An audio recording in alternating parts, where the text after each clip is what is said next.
जय जगन्नाथ नमस्कार। मु तपन आस्ट्रोलोजी को आपण को स्वागत। शनि को दृष्टि बा नजर बड़ भयंकर। वैदिक ज्योतिष शास्त्र रे शनि महाग्रह को कर्मफलदाता, न्यायाधीश एवं दंडाधिकारी बोली वर्णना करा जायछि। शनि कालपुरुषर दशम और एकादश भाव अधिपति तथा क्रमे मकर और कुंभ। शनि न्यायाधीश रूप में मनुष्यर कर्मफल को विचार करी दंड प्रदान करिथांती। अन्यान्य ग्रहगुड़िक मारक लक्षणयुक्त किंबा मारकाधिपति हेले मारक होइथांती, किंतु ग्रह जगत रे शनि एकमात्र ग्रह जे कि मारक नहेले मध्य मनुष्य को मृत्युदंड प्रदान करिवार सामर्थ्य रखिथांती। पुनश्च शनि सामान्य भूल पई विराट दंड प्रदान करिवार नजीर मध्य अछि।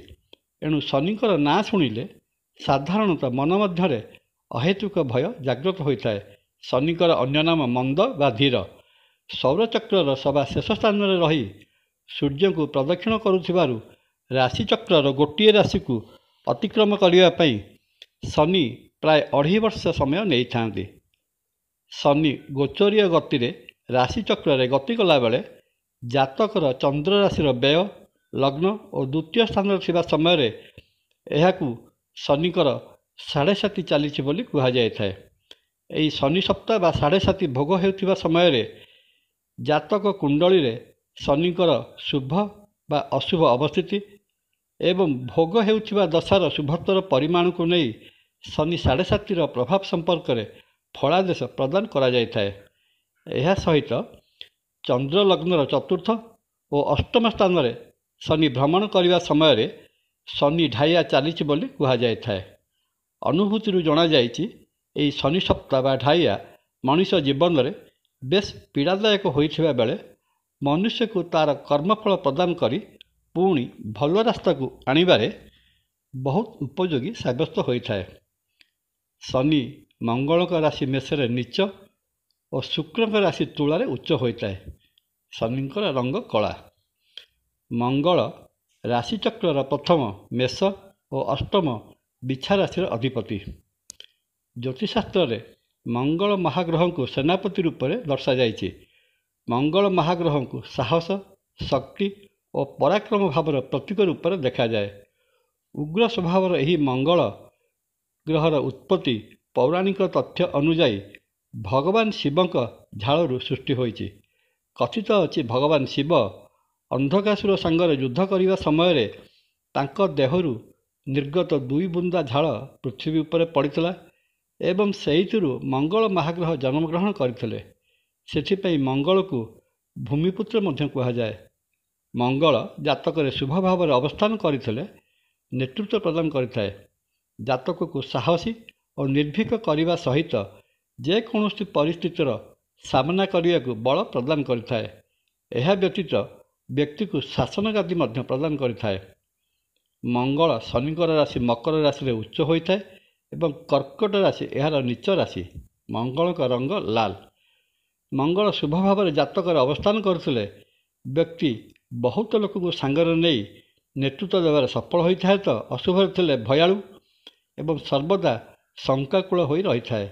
मंगल व्यक्ति को अहंकारी मध्य कर देइଥାଏ एवं निजर कथा द्वारा कलह बा कलिकजिया कर देइଥାଏ।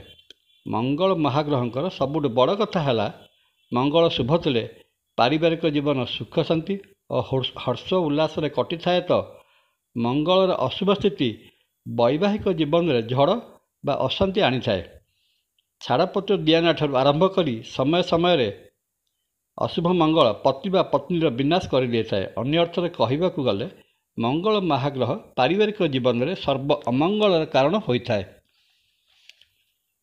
आसंता 2024 जून 1 तारिख में मंगल महाग्रह मीन राशि गोचर रे निज गृह मेष राशि प्रवेश करेंगे। शनि यही समय रे कुंभ राशि अवस्थान करुचंती एवं तांकर तृतीय दृष्टि मेष राशि उपर रही।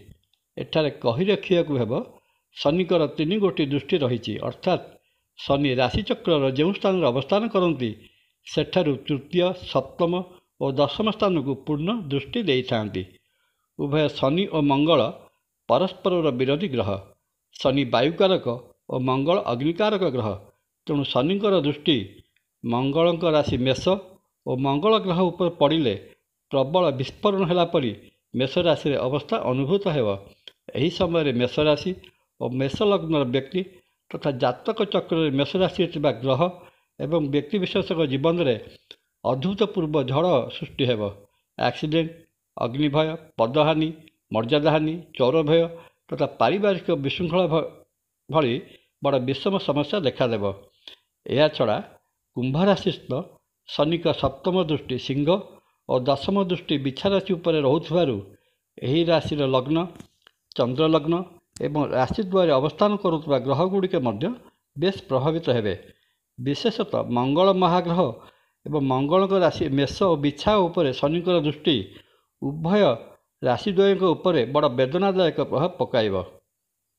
ଏହି ସମୟରେ ଦେଶରେ ସାଧାରଣ ନିର୍ବାଚନ ଓ ତତ୍ଜନିତ ପ୍ରକ୍ରିୟା ଚାଲୁଥିବାରୁ ଦେଶର ରାଜନୈତିକ ମହଲରେ ବହୁତ ବଡ଼ ଧରଣର ପରିବର୍ତ୍ତନ ଦେଖିବାକୁ ମିଳିବ। ବଡ଼ ବଡ଼ ନେତୃବୃନ୍ଦ ନିର୍ବାଚନରେ ପରାଜୟ ବରଣ କରିବା ସହିତ ଶାସନତନ୍ତ୍ରରେ ମଧ୍ୟ ଅଦଳ ବଦଳ ଦେଖିବାକୁ ମିଳିବ। ଆଇନ ଶୃଙ୍ଖଳା ପରିସ୍ଥିତିର ଅବନତି ଆସିବ। ବିଭିନ୍ନ ସ୍ଥାନରେ ଅଗ୍ନିକାଣ୍ଡ ଜନିତ ଦୁର୍ଘଟଣା, ବନ୍ୟା ବା ପ୍ରାକୃତିକ ଦୁର୍ବିପାକ ସହିତ ଝଡ଼ ବତାସର ପ୍ରବଳ ପ୍ରକୋପ ରହିବ। ମଙ୍ଗଳ ମହାଗ୍ରହଙ୍କ ଉପରେ ଶନିଙ୍କର ଏହି ଭୟଙ୍କର ଦୃଷ୍ଟି ଯେଉଁ ରାଶି, ଲଗ୍ନ ଓ ଭାବକୁ ପ୍ରଭାବିତ କରୁଥିବ, ସେହି ରାଶିର ବ୍ୟକ୍ତିବିଶେଷ ଶନିଙ୍କ ପ୍ରଦତ୍ତ ଏହି ଯୋଗରୁ ରକ୍ଷା ପାଇବା ପାଇଁ ମହାବୀର ହନୁମାନ, ଶନିଙ୍କର ଅଧିଷ୍ଠାତ୍ରୀ ଦେବୀ ମା ଦକ୍ଷିଣକାଳୀଙ୍କର ଶରଣାପନ୍ନ ହୋଇପାରନ୍ତି, ବିଶେଷ ପୂଜାର୍ଚ୍ଚନା କରିପାରନ୍ତି। ସର୍ବୋପରି ଉତ୍ତମ କର୍ମ କରିବା ସହିତ ଭଗବାନ ଶିବଙ୍କ ମହାମୃତ୍ୟୁଞ୍ଜୟ ମନ୍ତ୍ର ଜପ କରିଲେ ଏବଂ ଶିବ ଆରାଧନା କରିଲେ ଏହି ଶନିଜନିତ ଖରାପ ଫଳ ବହୁ ପରିମାଣରେ ଲାଘବ ହୋଇପାରିବ। ଭିଡ଼ିଓଟି ଭଲ ଲାଗିଲେ ସବସ୍କ୍ରାଇବ୍ ଓ ସେୟାର କରିବା ପାଇଁ ଅନୁରୋଧ। ଜୟ ଜଗନ୍ନାଥ। ନମସ୍କାର।